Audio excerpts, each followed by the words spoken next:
मेरे भाई इस पार्ट के अंदर आज हम लोग रीजनिंग के 15 इंपॉर्टेंट क्वेश्चन को देखने वाले हैं, जो कि आपको आने वाले आगामी सभी परीक्षाओं के लिए महत्वपूर्ण होने वाला है।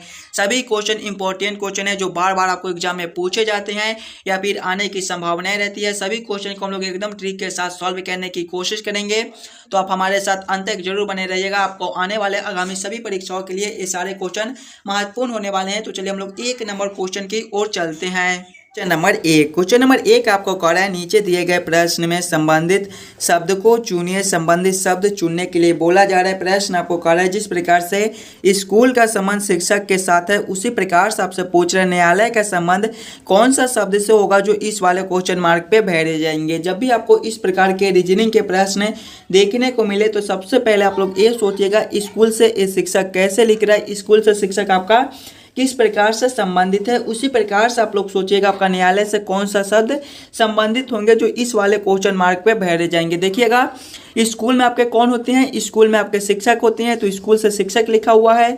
उसी प्रकार से अगर हम लोग देखेंगे तो न्यायालय में आपके कौन होते हैं, न्यायालय में मेरे भाई आपके वकील होते हैं। वकील आपका कौन सा ऑप्शन में है, देखिएगा वकील आपका ऑप्शन नंबर ए में दिया गया है, जो कि आपके सही उत्तर हो जाएंगे। जिस प्रकार से स्कूल से शिक्षक संबंधित है उसी प्रकार से आपके न्यायालय से वकील संबंधित होंगे। क्वेश्चन नंबर एक का आपका ऑप्शन ए जो है वो सही हो जाएगा। चलिए अगले प्रश्न की ओर हम लोग चलेंगे, क्वेश्चन नंबर 2 की ओर। ये रहा क्वेश्चन नंबर 2। क्वेश्चन नंबर 2 आपको कह रहा है, नीचे दिए गए श्रृंखला को पूरा करें।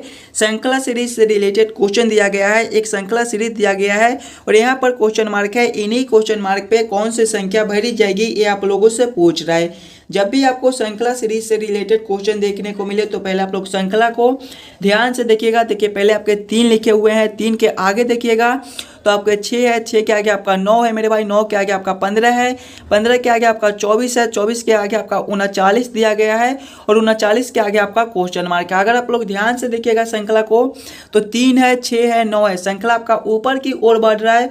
और अगर हम लोग 3 + 6 करेंगे तो आपका अगला संख्या 9 बन जाएगा, यानी कि पहला संख्या प्लस दूसरा संख्या को हम लोग आपस में जोड़ते हैं, 3 + 6 करेंगे तो आपका 9 हो जाएगा। देखिएगा उसी प्रकार से अगर हम लोग 6 + 9 करेंगे तो इससे अगला संख्या आपका 15 हो जाएगा। देखिए उसी प्रकार से आगे भी अगर हम लोग 9 + 15 करेंगे तो आपका 24 हो जाएगा। देखिए इससे अगला संख्या आपका 24 दिया गया है।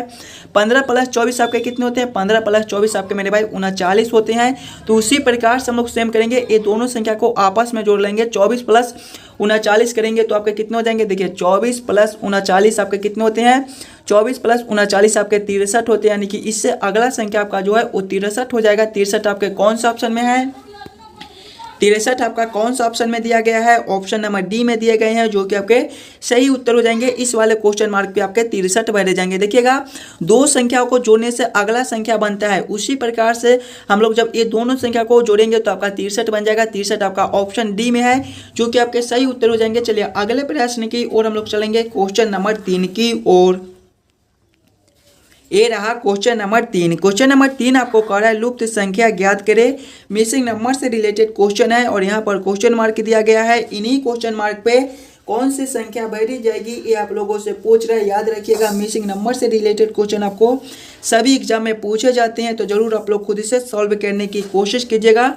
जितने भी क्वेश्चन इस पार्ट में कराए जाएंगे वो सारे क्वेश्चन आपके लिए इंपॉर्टेंट होने वाले हैं, जो कि आपको किसी ना किसी एग्जाम में पूछे गए प्रश्न है। देखिए इस वाले क्वेश्चन को हम लोग देखेंगे तो आपका यहाँ पर क्वेश्चन मार्क है। इन्हीं क्वेश्चन मार्क पे कौन सी संख्या भरी जाएगी ये आप लोगों से पूछ रहा है। जब भी आपको मिसिंग नंबर से रिलेटेड क्वेश्चन देखने को मिले तो पहले आप लोग क्वेश्चन को पैटर्न को समझने की कोशिश कीजिएगा। देखिए 4 है, 12 है, 24 है और 120 है। ध्यान से अगर आप लोग देखिएगा तो 4 से 12 है, इसमें मेरे भाई आपके गुना 3 हो जाएंगे। 12 से 24 है, गुना 2 है। 24 से 120 है, इसमें आपके गुना 5 है। अगर वही से अगर हम लोग इस वाले में देखेंगे तो देखिएगा 6 से 18 है, इसमें भी आपके गुना 3 हो जाएंगे। देखिए गुना 3 तो इसमें भी आपके गुना 3 है। 18 से 36 है, इसमें भी आपके गुना 2 है। देखिए यहाँ पर भी आपका गुना 2 है तो यहाँ पर भी आपका गुना 2 है। 36 से 37 से 180 है मेरे भाई, इसमें भी आपके गुना 5 है। देखिए इसमें भी आपके गुना 5 है, तो इसमें भी गुना 5 है। इधर देखिएगा तो 24 से 48 है, इसमें भी आपके गुना 2 हो जाएंगे। 48 से 240 है मेरे भाई, गुना 5 है।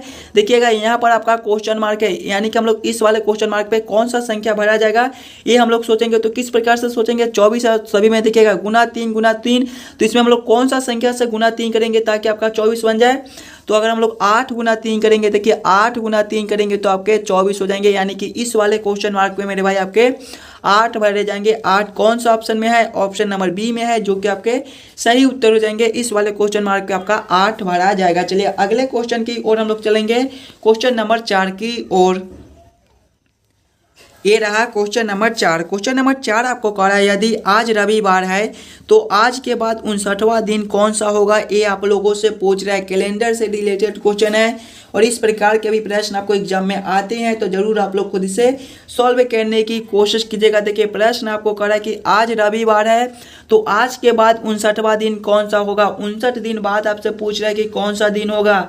जब भी आपको इस प्रकार के कैलेंडर से रिलेटेड क्वेश्चन देखने को मिले, एकदम आसान सा प्रश्न है, ऐसे प्रश्न को हम लोग क्या करेंगे, देखिए 59 दिन बाद पूछ रहा है तो हम लोग क्या करेंगे कि 59 में 7 से भाग कर देंगे। 7 से इसलिए भाग करेंगे मेरे भाई, सप्ताह हमारे 7 दिन के होते हैं। 7 दिन के बाद जो आपके दिन जो है वो फिर से आ जाते हैं। जैसे कि आज सोमवार है तो आज से 7 दिन बाद भी आपका सोमवार ही रहेगा। जब हम लोग 7 से भाग करेंगे तो 8 7 56 आपका हो जाएगा, शेष आपका 3 हो जाएगा, यही आपका उत्तर हो जाएगा। अब इसे हम लोग क्या करेंगे कि कौन सा दिन था, रविवार दिन था, तो रविवार प्लस 3 कर देंगे। रविवार प्लस 3 आपके कौन से दिन होते हैं, रविवार प्लस 3 मेरे भाई आपके बुधवार हो जाएंगे। बुधवार आपका ऑप्शन नंबर सी में है, जो कि आपके सही उत्तर हो जाएंगे। जैसे आज रविवार दिन है तो आज से 59वां दिन बाद आपका जो है वो बुधवार होगा। 59 दिन के बदले आपको 100 दिन पूछ दे, 200 दिन पूछ दे, कुछ नहीं करना है, 7 से भाग कर देंगे। जितने आपके शेष बचेंगे उसको आपको जो है वो जौन सा दिन था उसमें जोड़ देना। क्लियर है। चलिए अगले प्रश्न की ओर हम लोग चलेंगे, क्वेश्चन नंबर 5 की ओर। क्वेश्चन नंबर 5 आपको कह रहा है नीचे दिए गए निम्नलिखित शब्दों का सही क्रम बताएं। स्वर्ण जयंती, रजत जयंती, वर्ष गठन, यहाँ पर वर्ष गठन है ये, हीरक जयंती और शताब्दी समारोह का सही क्रम क्या हो जाएगा, ये आप लोगों से पूछ रहा है।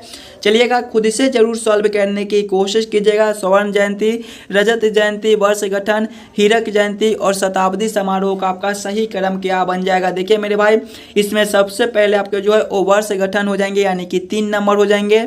3 नंबर के बाद मेरे भाई आपके रजत जयंती हो जाएंगे, यानी कि 2 नंबर हो जाएंगे। रजत जयंती के बाद मेरे भाई आपके स्वर्ण जयंती हो जाएंगे, यानी कि 1 नंबर हो जाएंगे। स्वर्ण जयंती के बाद आपके हीरक जयंती हो जाएंगे, यानी कि 4 नंबर।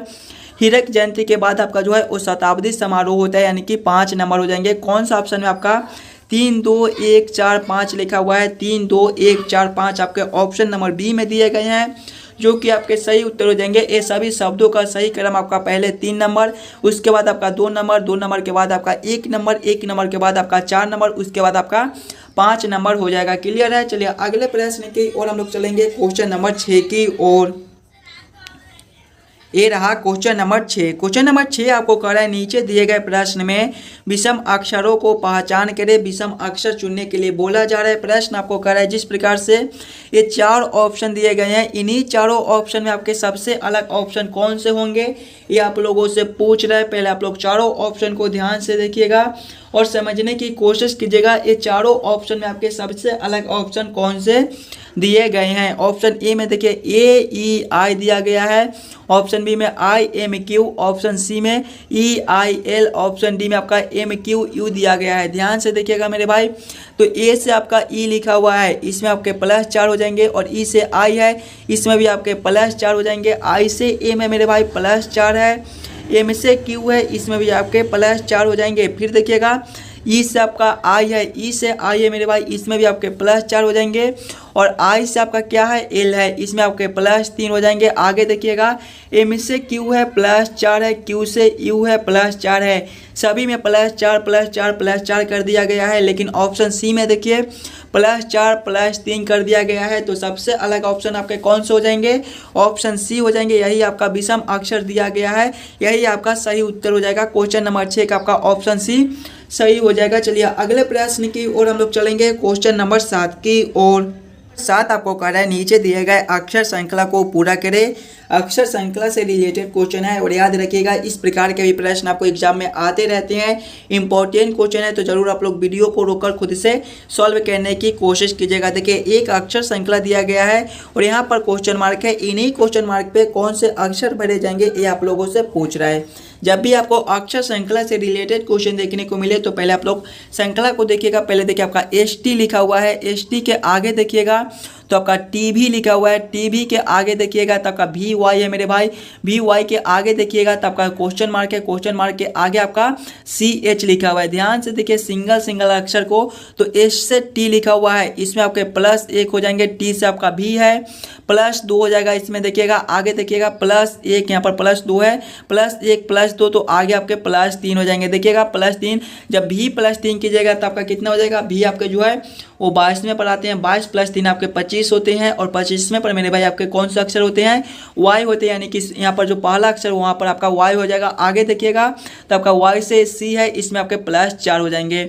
अगले अक्षर के लिए हम लोग क्या करेंगे कि T से V को देखेंगे तो इसमें आपके क्या हो जाएंगे, T से V को देखिएगा तो +2 हो जाएगा मेरे भाई, V से Y है +3 है तो आगे आपके कितने हो जाएंगे, +4 हो जाएंगे। देखिएगा Y +4 आपके कितने हो जाएंगे, Y +4 आपके कितने होते हैं, Y +4 जो आपके C हो जाएंगे। देखिए Y आपके 25वें पर आते हैं, 25 + 4 आपके कितने हो जाएंगे, और ABCD में जो आपका 26 अक्षर होता है, 26 के बाद फिर से आपका ABC स्टार्ट होता है, यानी कि Y +4 जब हम लोग करेंगे तो आपके C हो जाएंगे, यानी कि इस वाले क्वेश्चन मार्क पे आपका C भरा जाएगा। आगे देखिएगा तो C से आपका H लिखा हुआ है, इसमें आपके +5 है। Y और C आपके कौन सा ऑप्शन में है, Y और C आपके कौन सा ऑप्शन में है, जो कि आपके इस वाले क्वेश्चन मार्क पे भरे जाएंगे। Y और C ऑप्शन नंबर जो आपका C सही हो जाएगा। चलिए अगले प्रश्न की ओर हम लोग चलेंगे, क्वेश्चन नंबर 8 की ओर। ये रहा क्वेश्चन नंबर 8। क्वेश्चन नंबर 8 आपको कह रहा है नीचे दिए गए प्रश्न में संबंधित संख्या को चुनिए। संबंधित संख्या चुनने के लिए बोला जा रहा है नंबर एनालॉजी रीजनिंग के प्रश्न है। प्रश्न आपको कह रहा है जिस प्रकार से 16 का संबंध 26 के साथ है उसी प्रकार से आपसे पूछ रहे 36 का संबंध कौन सा संख्या से होगा, जो इस वाले क्वेश्चन मार्क पे भरे जाएंगे। जब भी आपको नंबर एनालॉजी रीजनिंग के प्रश्न देखने को मिले तो सबसे पहले आप लोग ये सोचेगा ये 16 से 26 कैसे लिख रहे हैं हम लोग, 16 से 26 कैसे ला सकते हैं मेरे भाई। ध्यान से देखिए 16 आपका क्या है, 4 का स्क्वायर है। अगर आप लोग 26 को देखिएगा तो ये आपका 5 का स्क्वायर +1 है। इसमें देखिएगा +1 करके +1 कर दिया गया है। स्क्वायर वाले संख्या में +1 करके उसमें भी +1 कर दिया गया है। उसी प्रकार से अगर आप लोग 36 को देखिएगा तो ये आपके 6 के स्क्वायर हो जाएंगे। देखिए +1 कर दिया गया था तो +1 करेंगे, 6 + 1 आपके 7 के स्क्वायर होते हैं, और फिर से +1 तो +1 करेंगे, 7 का स्क्वायर +1 आपके कितने हो जाएंगे, 7 × 7 = 49 +1 मेरे भाई कितने होते हैं, 50 होते हैं। 50 आपका कौन सा ऑप्शन में है, ऑप्शन नंबर बी में दिया गया है, जो कि आपके सही उत्तर हो जाएंगे। इस वाले क्वेश्चन मार्क पे आपका 50 भरा जाएगा। अगर आपको किसी भी प्रश्न में कहीं पर भी कोई दिक्कत हो तो हमें कमेंट भी करते चलिएगा। चलिए अगले प्रश्न की ओर हम लोग चलेंगे, क्वेश्चन नंबर 9 की ओर। ये रहा क्वेश्चन नंबर 9। क्वेश्चन नंबर 9 आपको कह रहा है जानवर, जमीनी जानवर, समुद्री जानवर का किस प्रकार से वेन आरेख वेन डायग्राम बनेगा। ये आप लोगों से पूछ रहा है, वेन आरेख वेन डायग्राम से रिलेटेड क्वेश्चन है और इस प्रकार के भी प्रश्न आपको एग्जाम में देखने को मिल जाएंगे, तो जरूर आप लोग सॉल्व करने की कोशिश कीजिएगा।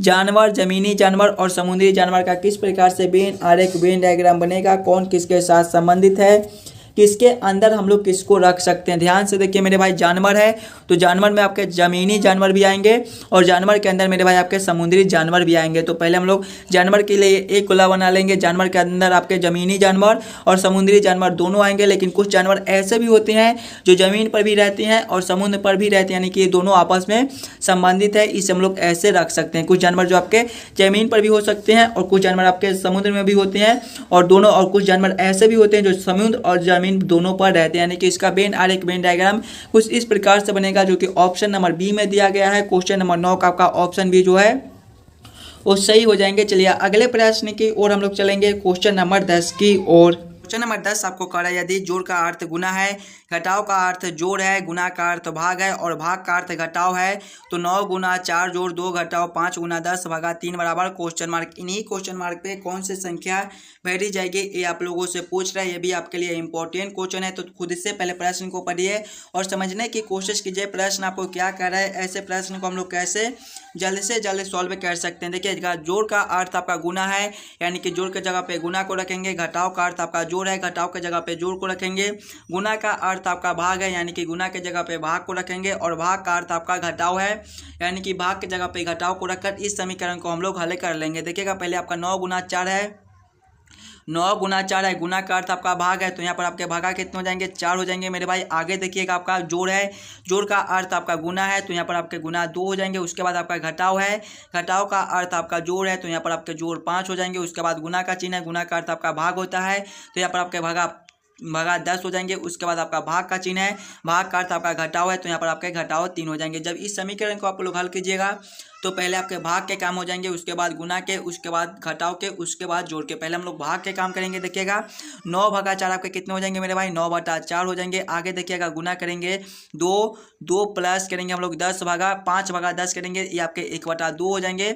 माइनस करेंगे 3, देखिएगा 2 से काटेंगे 4 को, तो 2 से कट जाएगा, ये आपका कितना हो जाएगा 9 बटा 2 हो जाएगा। प्लस करेंगे 1 बटा 2, माइनस करेंगे 3, देखिए 2 और 2 का लघुत्तम आपके कितने हो जाएंगे 2 हो जाएंगे। 9 प्लस करेंगे 1 घटाव करेंगे 3 दूना 6, देखिएगा 9 प्लस 1 आपके 10 हो जाएंगे। 10 घटाओ 6 बटा 2 मेरे भाई कितने हो जाएंगे 4 बटा 2। 4 बटा 2 आपके कितने होते हैं 2 होते हैं। 2 आपका कौन सा ऑप्शन में है, ऑप्शन नंबर ए में दिया गया है, जो कि आपके सही उत्तर हो जाएंगे। इस वाले क्वेश्चन मार्क पे आपका 2 भरा जाएगा। क्वेश्चन नंबर 10 का आपका ऑप्शन ए जो है वो सही हो जाएंगे। चलिए अगले प्रश्न की ओर हम लोग चलेंगे, क्वेश्चन नंबर 11 की ओर।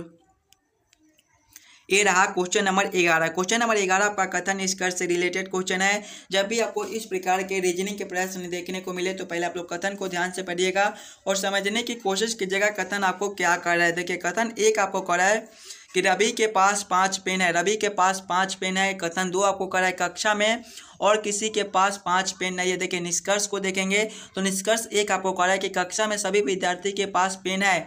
ऐसा कोई बात नहीं है कि सभी विद्यार्थी के पास पेन है, बस कथन हमें ये कह रहा है कि रवि के पास 5 पेन है और कक्षा में और किसी के पास 5 पेन है। यानी कि ए वाले कथन से हम लोग ये निष्कर्ष नहीं निकाल सकते हैं कि कक्षा में सभी विद्यार्थी के पास पेन है, यानी कि ए कथन ए निष्कर्ष आपका गलत हो जाएगा। कथन निष्कर्ष 2 को अगर हम लोग देखेंगे तो कक्षा में सभी विद्यार्थी के पास 5 पेन है, ये भी कथन आपके ये भी निष्कर्ष आपके गलत हो जाएंगे।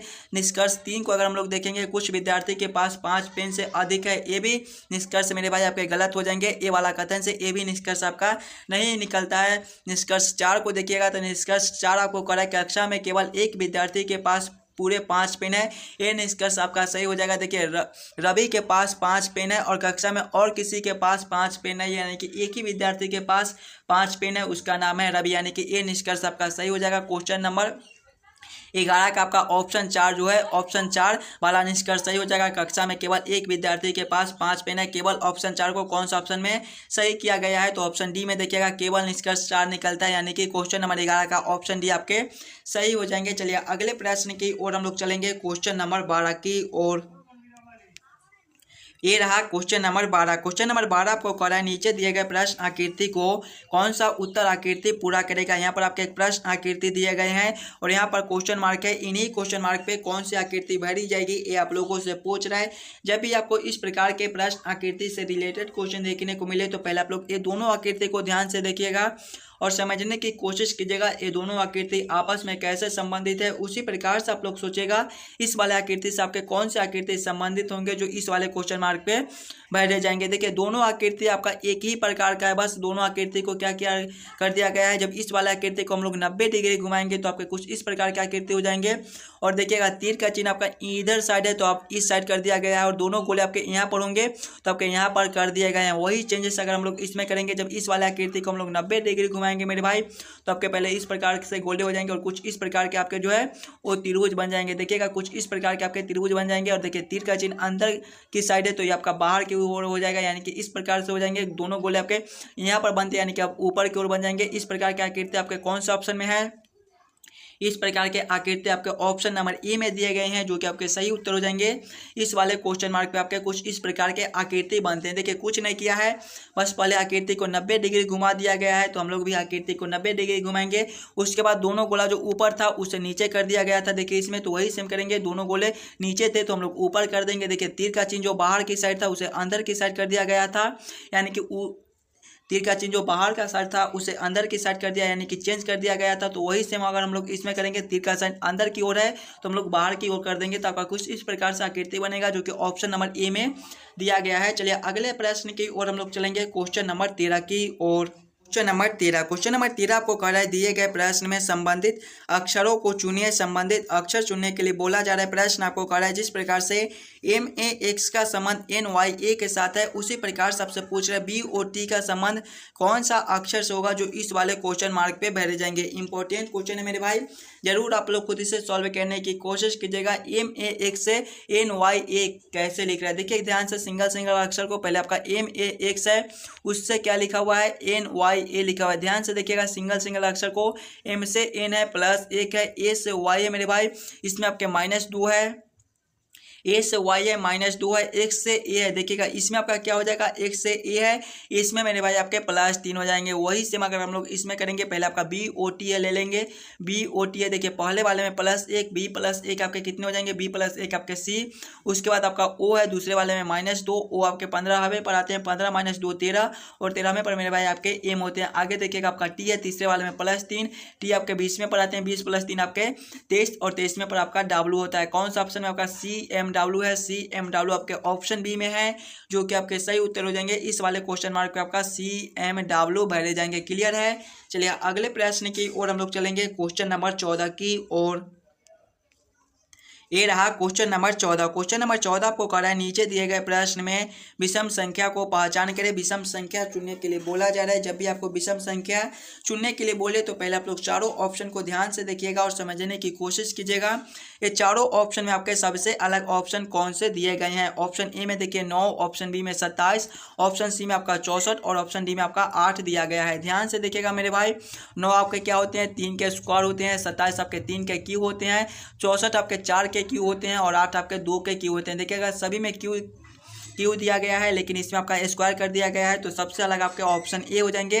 क्वेश्चन नंबर 14 का आपका ऑप्शन ए जो है वो सही हो जाएंगे। चलिए अगले प्रश्न की ओर हम लोग चलेंगे, क्वेश्चन नंबर 15 की ओर। ए रहा क्वेश्चन नंबर 15। क्वेश्चन नंबर 15 आपको करा है ए और बी भाई है, ई पुत्री है, एफ पत्नी है बी की, और ई का ए से क्या संबंध है, ये आप लोगों से पूछ रहे हैं। बहुत ही इंपॉर्टेंट क्वेश्चन है। देखिए पहले प्रश्न आपको क्या करा है, ए और बी भाई है, पहले आप लोग ए और बी को भाई कर दीजिएगा। देखिए ए और बी दोनों क्या है, भाई है। ए और बी दोनों क्या है मेरे भाई, भाई है। आगे देखिएगा प्रश्न क्या करा है, ई पुत्री है एफ की और एफ पत्नी है बी की। एफ कौन है, पत्नी है बी की, यानी कि दोनों एक ही पीढ़ी के, तो एफ कौन है, बी की पत्नी है, यानी कि एफ जो है वो पत्नी है। आगे प्रश्न को पढ़िएगा, देखिएगा इसी में देखिएगा प्रश्न क्या करा है, ई पुत्री है एफ की, एफ की पुत्री कौन है, ई है, यानी कि यहाँ पर पुत्री है। आगे देखिएगा प्रश्न को, ई पुत्री है, यहाँ पर पुत्री आप लोग लिख दीजिएगा। आगे प्रश्न को देखिएगा तो ई से ए का क्या संबंध है, ये आपसे पूछ रहा है। देखिएगा ई से ई का संबंध पूछ रहा है, ई से किसका संबंध पूछ रहा है, ए का, यानी कि इसका संबंध इससे पूछ रहा है। देखिएगा प्रश्न को, भाई है, पत्नी है, भाई है, भाई के पत्नी है, आपके कौन लग जाएंगे। देखिएगा भाई का पुत्री है, देखिएगा भाई का पुत्री है, भाई का पुत्री कौन है, ई है। कौन है, ए बी का भाई है, और बी का पुत्री कौन है, ई है, यानी कि पुत्री है। और भाई के पुत्री कौन लगते हैं मेरे भाई, भाई के पुत्री कौन लगते हैं, याद कीजिएगा, भाई के पुत्री आपके जो है वो भतीजी लगती है। भतीजी कौन सा ऑप्शन में है, भतीजी को देखिएगा, भतीजी आपके ऑप्शन नंबर सी में दिए गए हैं, जो कि आपके सही उत्तर हो जाएंगे। ई का ए से क्या संबंध है, तो भतीजी का संबंध है, ऑप्शन सी आपके सही हो जाएंगे। आशा करता हूँ दोस्तों आप सभी प्रश्न को बढ़िया से समझ गए।